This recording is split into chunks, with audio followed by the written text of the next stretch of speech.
போனால் போகட்டும் போடா.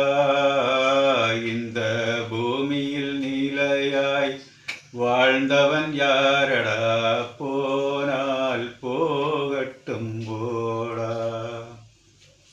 வந்தது தெரியும் போவது எங்கே, வாசல் நமக்கே தெரியாது. வந்தவரெல்லாம் தங்கிவிட்டால் இந்த மண்ணில் நமக்கே இடமேது.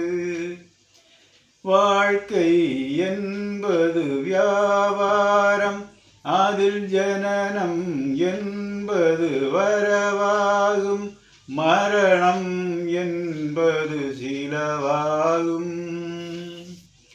இரவால் தந்தவன் கேட்கின்றான், அதை இல்லை என்றால் அவன் விடுவானா. இது கூக்குரலாலே கிடைக்காது, அந்த கோர்ட்டுக்கு போனால் ஜெயிக்காது. போனால் போகட்டும் போடா. இந்த பூமியில் நிலையாய் வாழ்ந்தவன் யாரடா. போனால் போகட்டும் போடா.